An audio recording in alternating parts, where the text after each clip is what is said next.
All right, guys, well, welcome back to episode 8 of the League Express podcast. My name's Jake KEARNAN, and joining me as always is the editor of League Express, MARTYN SADLER. MARTYN, how was your weekend? Fine, yeah, very interesting indeed, and some interesting results on both sides of the world again. Of course, with Wigan winning 50-0 at Headingley, probably being the most outstanding one. Jack Wighton scoring 3 tries for them and looking incredibly impressive. I'm predicting in League Express that it's a Wigan Saints grand final. So unless somebody can persuade me otherwise, it's looks to be going that way, doesn't it? Yeah, absolutely. And it's just heating up at the right time, isn't it? Yeah. We've got the second last regular season round now for the Super League, and then obviously week 2 of the finals in the NRL, which we'll surely dive into very soon. The relegation battle is nearly done.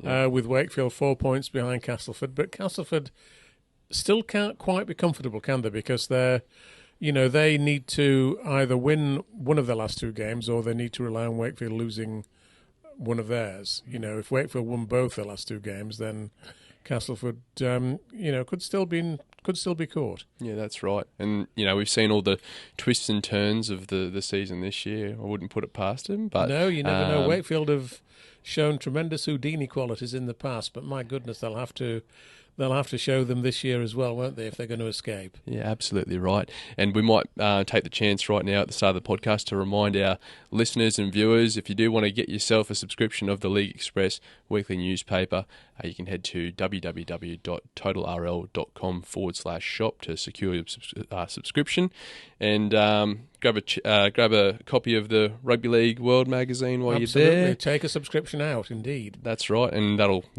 I guess, have it delivered to your door each and every month right on time if you do grab that subscription. Absolutely, and keep reading totalrl.com. And even go on the forums.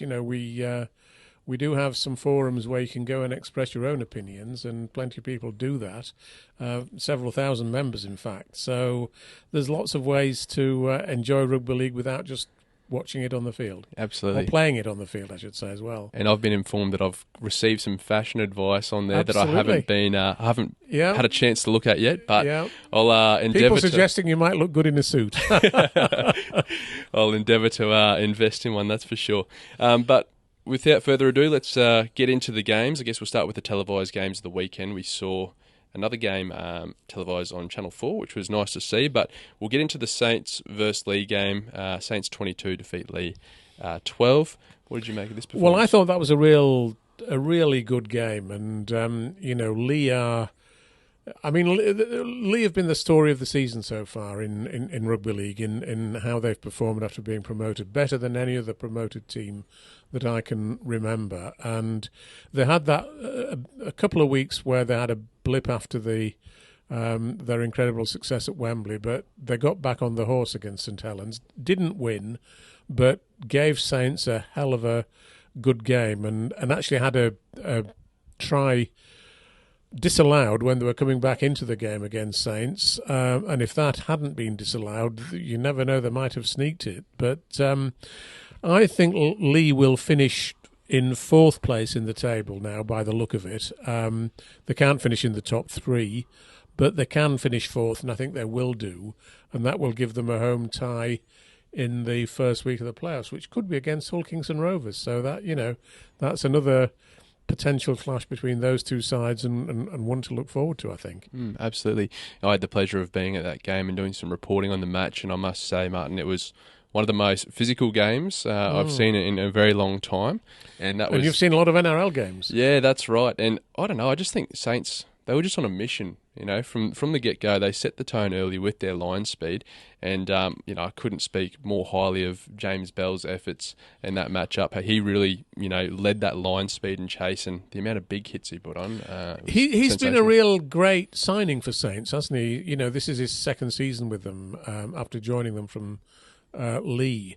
And, in his first season, he didn't get that much game time, really, because he was trying to fight his way in to an extremely successful forward pack. But this year, I think he's played in virtually every game, and he's been outstanding. Not just last Friday, but throughout the season. And obviously, St Helens spotted something in him when they signed him, and all credit to him. He really looks as though he's, a vital part of the team now.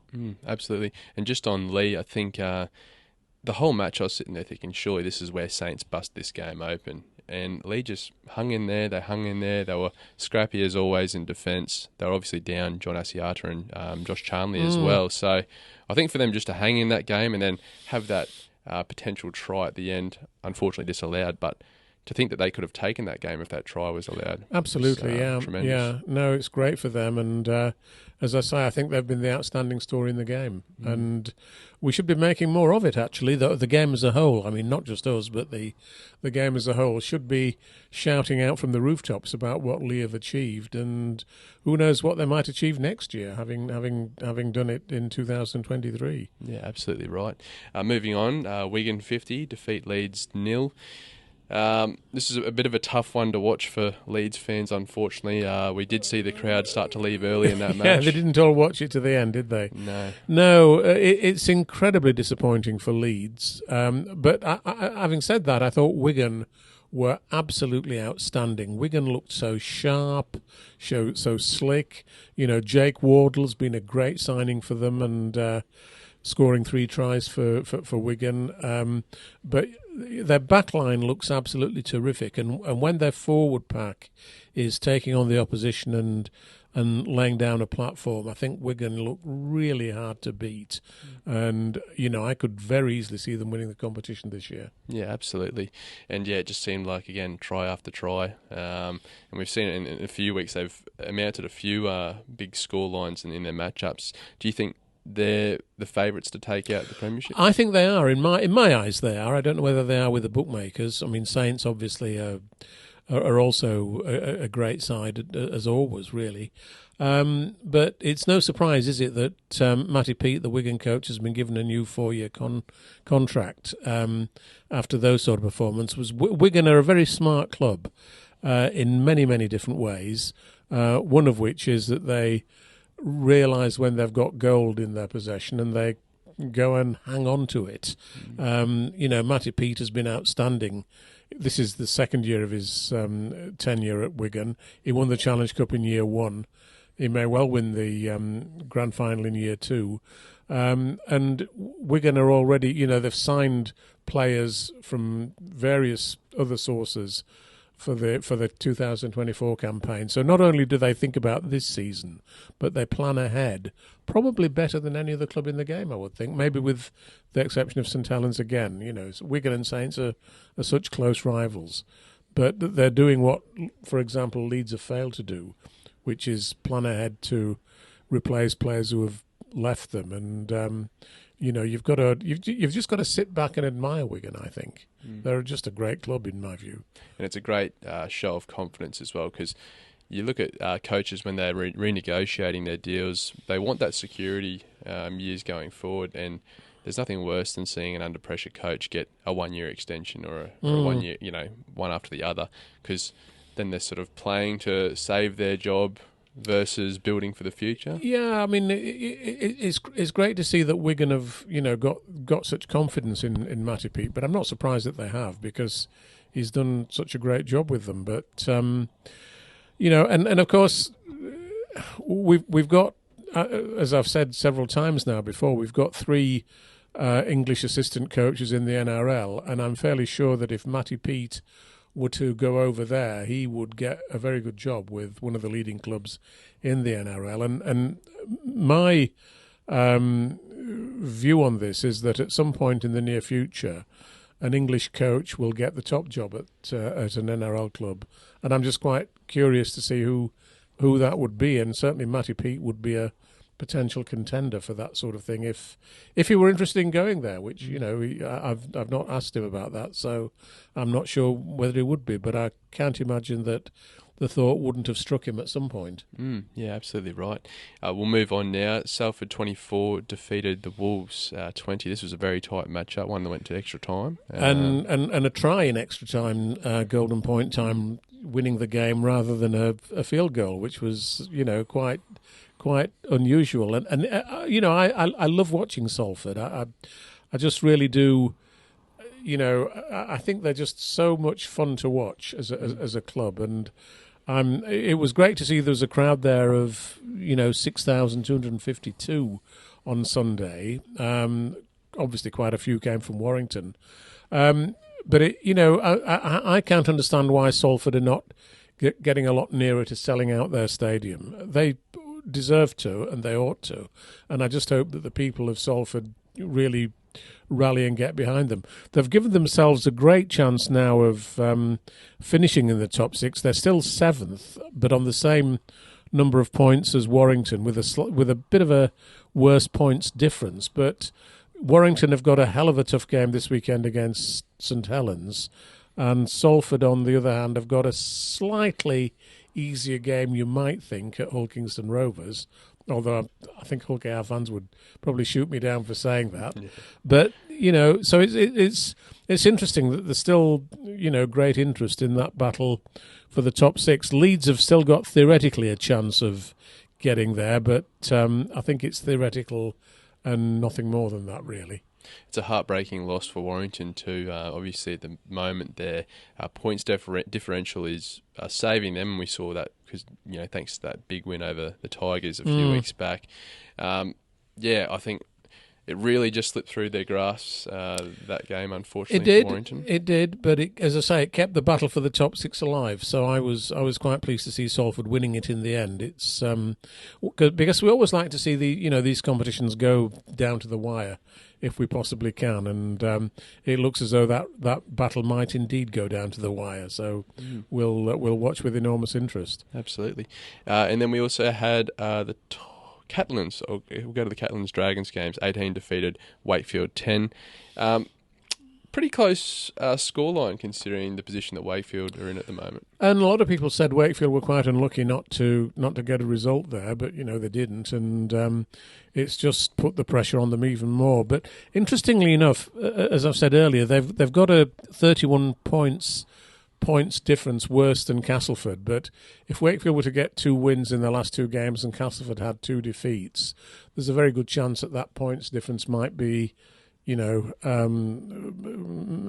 be overcome. So it's still not quite over for Wakefield. But this weekend they've got to go to Leigh, and it's difficult to imagine them getting anything out of that game. But, you never know. Desperate times call for desperate measures, and Wakefield have pulled things off in the past. They're noted for having this incredible ability to haul themselves out of trouble. But, this would be an incredible achievement if they were able to do it. Yeah, definitely. We also had Hull KR 26 defeat the Giants 18. They sort of continued their role, Hull KR. Yes, and Huddersfield Giants are, if Leigh have been the success story of the year, Huddersfield Giants have been the other side of the ledger, haven't they? They came into the season confident that they'd have a great year. They'd been in the Challenge Cup final last year. They were all set to really take off. Their owner said that Ken Davies said that this was the best squad they'd had in Super League, and frankly, it's been a massive disappointment for them this year. And it remains to be seen how they'll respond for next year. But Ian Watson, the coach, must be pretty devastated, really, at the fact that they've failed to qualify for the top 6. They're currently in 9th position, and they might even sink lower than that potentially. So it's remarkably disappointing, really. Absolutely. Castleford 29 defeated Hull FC 12. Obviously a huge game for the Tigers, given that gives them a 4-point advantage now over Wakefield. Danny Ward walked off the field to the cheers of all the Castleford fans who only a few weeks earlier had been very unhappy with his predecessor Andy Last. So Danny has almost got them to safety. He just needs either another win or a defeat for Wakefield, and there will definitely be a Super League club for next year. I'm delighted for Danny, actually. I think he's a really great guy and a very good coach. And if they do survive, I haven't got the slightest doubt that he'll be coaching Castleford again next year. So, I think that's probably the safest tip I will give anybody today. And, they obviously defeated probably a Hull team that realises it's run out of chances to get into the top six now. They're obviously now just playing to finish the season, and they face a rebuilding process because, from my point of view, they're losing three of their best players in Swifty, the winger Adam Swift, Jake Clifford obviously going back to the North Queensland Cowboys, and Chris Satai going to the Catalans. Those are three big losses. So Tony Smith has a real big rebuilding job there. And I believe they've signed Morgan Smith from Wakefield to, add to their halfback stocks there. But, they're going to need to sign one or two others as well if they're going to have a serious challenge next year. Absolutely. And while we're at it, we may as well discuss some of the NRL finals results in week one. Obviously on the Friday night game, Friday morning for us, we saw the Brisbane Broncos 26 defeat the Melbourne Storm 0. Very one-sided game, unexpectedly one-sided actually, and bearing in mind that the Storm had beaten the Broncos in, was it 14 successive games? Don't I know about it? Yeah, and, but it was a great time to break that hoodoo, wasn't it? So, no, I think this has been a really great year for the Broncos, and, the more you look at it, the more you think signing Adam Reynolds from South Sydney at the start of 2022 was a masterstroke, and on the other hand, from South's point of view, it was a disastrous decision to let him go. That's right. But that's how things work, isn't it? You back your judgment, and Adam Reynolds has shown that it's been a great decision. And we see obviously how quickly South crashed and burned out of the finals race. You can't help but think if only they had Adam Reynolds, maybe they would have been much higher. I've no doubt they would have. Yeah, I mean, I wouldn't just think that. I'd go so far as to say that I know it, that they would have done a lot better. But, that was the decision they made. He wanted a 2-year deal, I think, and they offered him a 1-year deal. And that was a very bad mistake, I think, from their point of view. Yeah. And I'm sure they probably admit it now as well. Oh, definitely. And I think also we can't go without giving credit to Reece Walsh at fullback. He's been a tremendous signing this year for the Broncos as well. He's really opened up the Broncos' attack and creates opportunities outside with his speed alone. But again, that was another great signing. Now the thing is, in a salary cap sport, the key to success is to have players playing at a level above their salary cap value. And Reece Walsh was signed from the Warriors, and he's on quite a modest salary, I believe, at Brisbane compared to many other players. And he's played well above that sort of figure.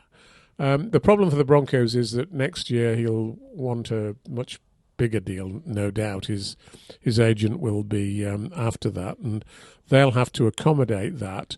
Of course, one way of doing that is to release some of their existing other players, and obviously Herbie Farnworth is going to go to the Dolphins, so that's one area of the salary cap that will be freed up. And but they're going to have some, quite big players on big money at the Broncos next year. Obviously, Payne Haas is on a reportedly $1 million or more a year contract, isn't he? So it soon eats up the salary cap space, I think, when you start giving contracts out at that level. That's right. We'll see. And how long before someone like a Sydney Roosters opens up their checkbook and comes to poach our players? Fingers crossed it doesn't happen. Well, yeah. Well, they're the best salary cap managers in World Rugby League, aren't they? That's right. Sydney Roosters. That's right.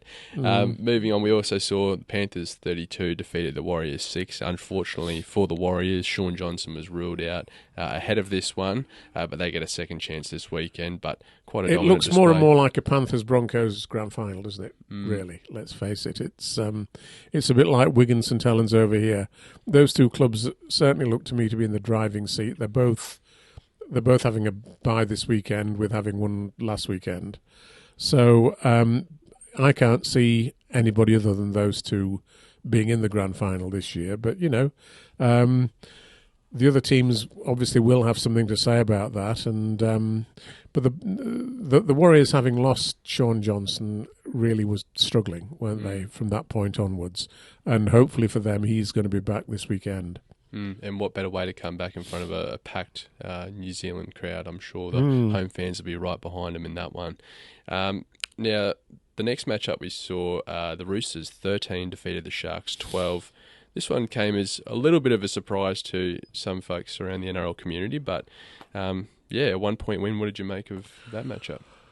Well, the Sharks have got a habit of not playing well in the playoffs, and they did it again. It's Craig Fitzgibbon, the Sharks coach, must have been incredibly disappointed with that result. But the Roosters did it with one or two injuries as well, didn't they? Joseph Suaalii and various other players are going to be missing this weekend. So they'll have a real struggle down in Melbourne, I think, when they play them on Friday. Well, that's right. I think they're missing three of their starting backline players. I think Joey Manu's also out with his hamstring injury, and I believe Billy Smith fractured his jaw and played out the rest of the game, which is an incredibly tough performance. Incredible, yeah. But yeah, you're right. That's now 3 consecutive losses over 2 finals appearances for the Sharks in the postseason. So yeah. It's going to be a long off-season for them and a lot of reflection. Well, yeah, but, they've got to come back stronger, and, that's just no doubt they've got plans to do that. Absolutely.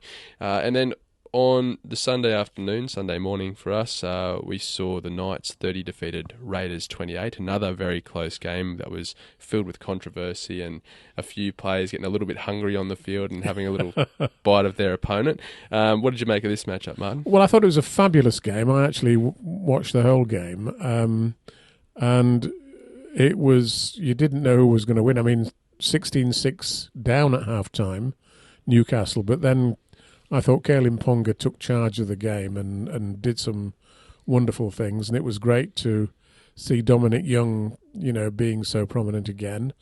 Great English player, of course, who we hope we'll see for England against Tonga this autumn. The biting incident, I mean, I don't know, you and I may have quite different views on this. I thought there was absolutely no evidence whatsoever that there was a bite. Basically, it happened when Tyson Gamble put his arm around the face of Jack Wighton, right into his mouth, and inevitably,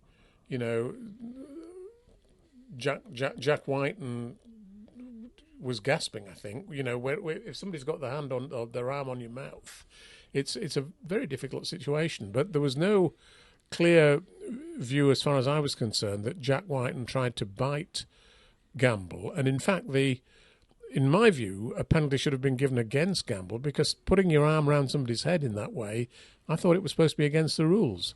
So I felt really sorry for Wighton, and of course, there was a disciplinary meeting earlier this week, and he got suspended for 3 games, which will actually extend, obviously, now into next year, when he moves to South Sydney, so they won't be too pleased about that. It means he won't be playing in Las Vegas, incidentally. Yep. And there was a bit of controversy because the lawyer acting on behalf of the NRL, I think, made a point at one stage in the hearing about, there wasn't that much pressure on his arm, and Wighton said to him, "Have you ever played rugby league?" or something to that effect, which struck me as a very legitimate question, actually. Yeah, absolutely. But the Tom Bellew, was it Tom Bellew, the chairman of the panel, rebuked him for actually saying that, which I thought was a bit unfair. But that's how it worked out. And of course, Tyson Gamble refused to appear at the hearing to give evidence, either in person or presumably by Zoom. And I therefore think the decision was a very harsh one on Jack Wighton. But that's how it goes. Yeah, I'll play a little bit of devil's advocate. I think Jack Wighton almost put his foot in it when you could hear the comments picked up on the referee's mic when he said, "What was I meant to do?" I feel like he might have almost given himself up there by saying, it's a fair question to ask, but then it's also like, has he just given himself up by saying, "Yes, I did bite him. What was I meant to do?" Yeah, I don't think that's an admission of guilt. I think that's just saying, I've got an arm in my mouth. What am I supposed to do with it? Yeah. And I definitely sympathise with him. Mm. But that's just. Well, I think on radio this week, Gordon Tallis was doing some experiments by Yes, putting his arm in his Bit mouth. his own arm. Yeah. So I think he sort of proved that it is possible to have someone's arm in your mouth and not bite down on them, but still leave an imprint, which is what we saw. Absolutely, yeah. I know if it was for me and it felt like someone had bit my arm in a game of football, I'd be very angry and so would I taking it if to I him. thought somebody had done it deliberately. Yeah, No doubt about it. I've never had it happen to me on the field, thankfully. Well, it's probably because you don't tackle people around the head. Yeah, I try and not tackle anyone if possible. I hang out in the wing. All right, but yeah, so that was obviously the controversy out of that. And yeah, unfortunately sees the Raiders bow out and also the Sharks. So this weekend we'll see the Warriors taking on the Knights in an elimination final, as well as the Storm taking on the Roosters in an elimination final. Who would you pick between those two to go through to versus Penrith and Broncos? I think both games are quite hard to call, actually. The Warriors, again, the Warriors are a team that you sometimes worry that in the big games they might just go missing a bit. And I think the Knights will be really wound up for this game. They're going to be they're not going to be at full strength, are they? I think Adam Clune is going to play at halfback for the Knights. Mm-hmm. So of course a lot depends on whether Sean Johnson is back for the Warriors, but they will be playing at their Mount Smart Stadium rather than at Eden Park. They didn't want to move the game to Eden Park, despite it being much bigger, because, of course, they wouldn't have the same home ground advantage. So I think the Warriors should just about do it. As for the other one, the Roosters are going to be significantly under strength at the Storm, and you would therefore back the Storm to win, but then the Storm would have to go to Penrith, wouldn't they? So, that'd probably end their campaign, I would think. That's right. And unfortunately, we did see that horrific injury to Ryan Pappenhausen. Very devastating, considering that he's just made his return. You just have to feel so sorry for him. But, apparently the break isn't... The initial diagnosis was that it was a compound fracture. But fortunately, I think it now isn't. It's a much more straightforward fracture, which obviously is bad enough. You wouldn't wish that on him, but it's not as bad as was first feared. And they do say now that with a bit of luck, he might be ready for the start of next season. And I think the first thing that came to everyone's mind when they saw him clutching at that ankle was, the flashbacks of Jarrell Yayi, the injury that he did to his ankle that ended his career. Obviously, we had those reports that it looked like a compound fracture. It wasn't. Yeah. And I think the danger with the compound fracture is the risk of infection. That's where a lot more seriousness and danger comes with that. Absolutely. So, great news that it's not a compound fracture and he looks to be back. Hopefully we'll see him again at the start of next year. Absolutely. So, knock on wood and best wishes to Ryan Pappenhausen. We also, in other news, we've had Brad Schneider. He's officially departing Hull KR at the end of the season to join the NRL with the Penrith Panthers. Interesting move for Brad Schneider. Well, not a surprising one, really. It was always over here on a short-term contract with Hull KR, but I'm slightly surprised that the Canberra Raiders don't seem to want to retain him. That surprises me a little, because he's obviously a player with a lot of qualities, not least his kicking game and his ability to kick field goals. But, Hull KR have obviously made provision themselves. They had Jordan Abdul come back, by the way, at the weekend. We perhaps should have mentioned that for Hull KR in their win over Huddersfield. And, hopefully he's going to be back on the horse now. So, Schneider obviously will probably go to Penrith as Nathan Cleary's understudy, I would imagine. And Nathan Cleary never seems to get injured. So, if you go to somebody to add to squad depth, you might expect not to get too many outings. So you never know, we might see Brad Schneider over here again halfway through next season, playing for somebody as he fails to get into the Penrith side. Who knows? Absolutely. And I guess it all comes down to what Jerome Luai decides to do with his future as well. Could be an opportunity if Luai decides to leave. You never know. Yeah. I don't know what his intentions are at the moment. I will say, though, Penrith, they always seem to be blessed by having a great backup. They had Sean O'Sullivan a couple of years ago, who's now the Dolphins halfback. Jack Cogger this year, who's filled the void of Luai, obviously. So they're very much like St Helens, aren't they? And Wigan, really, in the sense that they can let players go, but they know who's going to come in and take their place, and that's a terrific thing, and that's where a team like Leeds have fallen down in recent years. Yeah, definitely. Moving on, we also had the official news that this season will be David Fifita's last, as he sets to hang up the boots at the end of the season. Well, I think he's gone home already, hasn't he, or has he? He might have, because I believe I think they're going to have the birth of their child back in Australia, I believe. So, yes. Yeah, disappointed to see David go, but obviously he's had a tremendous impact on the Super League over here since he moved Great over. guy, absolutely great guy, and we wish him all the very best. And, it's a pity that, when he came over, he really gave Wakefield some new inspiration. But so far, it's not been quite enough to get them out of relegation trouble. And it would be a great tribute to him if the Wakefield players could get out of relegation trouble, wouldn't it? But that looks unlikely. Yeah, unfortunately. We also had Sam Burgess break his silence on the South Sydney departure last Sunday night on the Matty Johns show. He gave a little bit away without giving too much away. What did you make of some of those comments that he made? Yeah, I mean, Sam's obviously. I think he was training to be a diplomat, really. If I'm honest about it, I think he probably wanted to pour cold water on the fire that his departure from there had created, and. He was making the point that he's got very high regard for Cody Walker and Latrell Mitchell, which I'm sure he has. And he didn't want to sort of upset the apple cart. He didn't want to be critical of Jason Demetriou, the coach. So, Sam is now looking ahead to next season with Warrington. And, he's a very big personality, isn't he? So...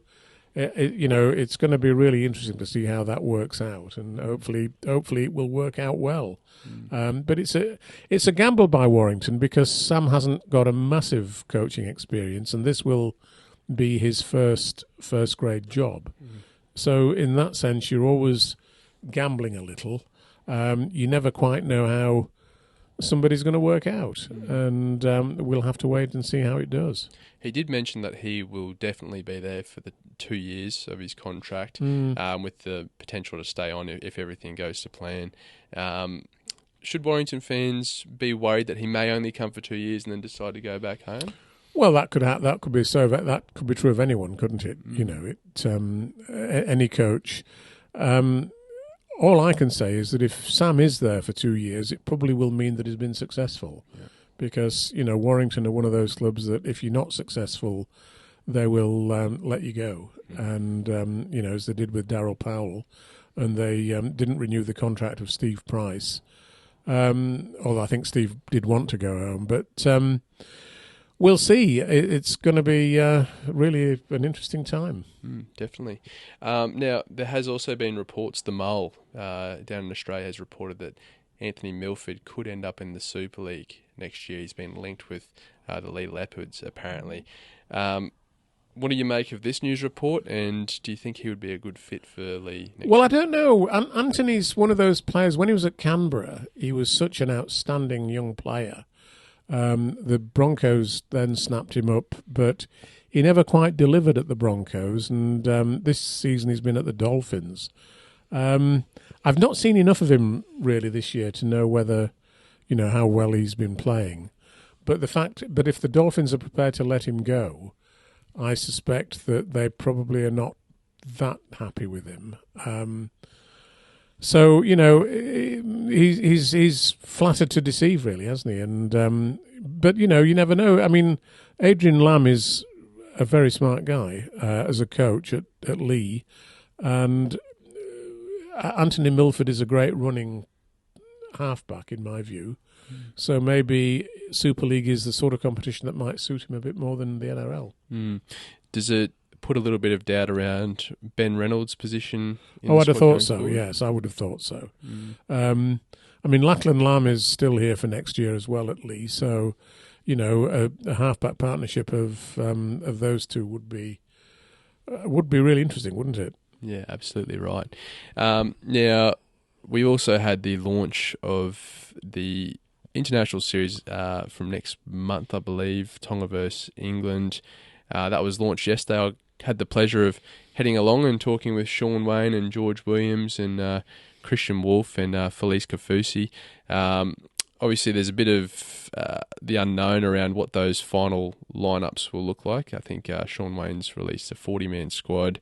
I believe I read this week that Josh Charnley's not in that squad, and he's also like one of the leading try scorers as a winger. So, Sean doesn't seem to like Josh. Yeah, I don't know why. Did anybody ask him? I think so. And I'd have to go back and listen to the audio. Obviously, we'll have it in our edition of League Express next week. But yeah, to me, that seemed like a no-brainer that Charnley would feature in that 40-man squad. Well, yeah, but Sean's his own man, and no doubt he's got reasons for making the selection he has. And there are quite a few good wingers in the competition as well. So, and it'd be interesting to know what Charnley thinks, of course. Absolutely. Yeah. I'm sure he'd love to be there. Obviously, with the NRL season, the regular season having wrapped up and the finals soon to conclude in the coming weeks, Tonga will have a few weeks break between the grand final weekend and their first match-up over here, whereas for the Super League, the grand final weekend happens and then the following weekend is game one of that series. So both coaches spoke about the advantages of that. I think Sean Wayne was quite happy that his players would still have that match fitness given that the season has just ended. Whereas for Tonga, I think Christian Wolfe was quite pleased that his players would get a few weeks rest before the series. What do you think is the benefit of having a rest or I guess playing straight into? Well, I think Tonga are in a far more fortunate position than England because I think a rest is absolutely vital. Not just a rest, but time to prepare. Let's face it, the England squad will be woefully short of preparation because most of them are still going to be playing, as you say, right up to the week before the Test series starts. Or, if for those players who are not in the grand finalists, they'll have a bit more time. But there will be precious little time for those players to really work on game preparation, whereas Christian Wolfe will have had far more time with Tonga. So, I do fear. I really do wish that we'd been able to plan the Super League Grand Final for earlier in the year, maybe 2 weeks earlier. But it's because we still insist on having these infernal loop fixtures, which I think are such a waste of time, that we don't do that, and we actually jeopardise our international prospects by doing that. It's as though we try to make life deliberately hard for Sean and his coaching team, and I think that's just really unwise. But obviously Sean is at a disadvantage as well. Not, I guess it's an advantage, but he's obviously going to try and bring Dom Young, Herbie Farnworth, and potentially Victor Radley over for that series. So they'll all be well rested, I suppose. Yes. Well, maybe. I mean, we don't yet know how. Well, Dom Young and Victor Radley are both still in the competition, aren't they? So we don't know when their season's going to end. But hopefully they will be coming back, and hopefully they'll not be injured this weekend. But yeah, no, I mean, it's going to be a great series, and the Tongans are going to be very strong opposition, and I'm really looking forward to seeing them. Yeah, absolutely right. Looking forward to this weekend's matchups. Is there any games that catch your eye that you're keen to watch? Well, I'd be very keen to watch all of them. My goodness, Jake, yeah. But the one that strikes me as the most interesting is the Saturday night game, which will be on Sky, between Hull Kingston Rovers and Salford. Yep. Because that's a real battle for the bottom half of the playoff places. If Hull KR win that game, then their position will be assured in the playoffs. If Salford win, then they've got a great chance of making the playoffs.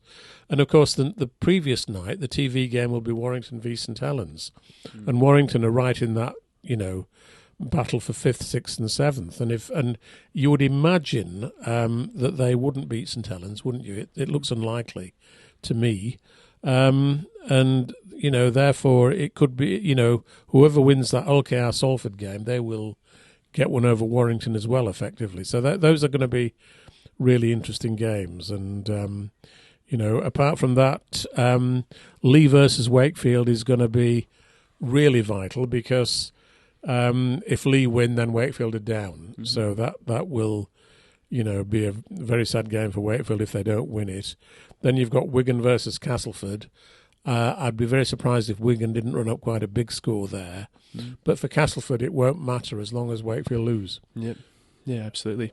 All right, well, we might wrap it up here. Obviously, if you're listening Let me just say one or two words, though, before we do. We've got a obituary in this week's paper of the great David Watkins. Mm-hmm. And you're too young to remember David, Jake. Sadly, I'm not too young to remember him. And I just wanted to pay tribute to him. He was one of the great Welsh players who came across from rugby union in the 1960s, having had a fantastic career in rugby union in those far-off days when it was an amateur sport. Mm-hmm. He captained Wales, and he led his club team Newport to a win over the All Blacks, which was an incredible achievement on his part. And then he came into our sport in 1967 and, was a great player for Salford for more than 10 years and was actually inducted into the Rugby League Hall of Fame last year, but sadly he was too ill to come and be at that particular event. But it's always sad to see great players, leaving us, obviously passing on to, an afterlife, if that's what you believe in. And, I just wish his family all the very best and send my sincere condolences to them because, as I say, I just admired him. He was a very skillful but also very tough guy, and actually a very small, by modern standards, a very small player, 5 feet 6 inches, wow. Probably about 11 stone or something, but he was as tough as any player I've ever seen, and that's an incredible player he was. And we don't get many players coming over from rugby union these days, of course, since it went professional. And it was interesting to see at the weekend, wasn't it? An exhibition of great field goal kicking from George Ford, who learned how to play rugby at Saddleworth Rangers and Waterhead in Oldham, the son of Mike Ford, the ex-Wigan and Oldham player, and now the coach of Oldham. Mm-hmm. So, it's interesting to see Rugby League's contribution to the World Cup in the other code, with Andy Farrell coaching Ireland, Sean Edwards coaching France, and Kevin Sinfield coaching England. Mm. So there's quite a lot to take note of if you do like watching that the World Cup. Yeah, absolutely. And I often find it tends to be the littlest players on the field that define toughness. There's no greater spectacle than seeing someone that's a bit shorter, a bit smaller than everyone else really give it to the big fellas in the middle.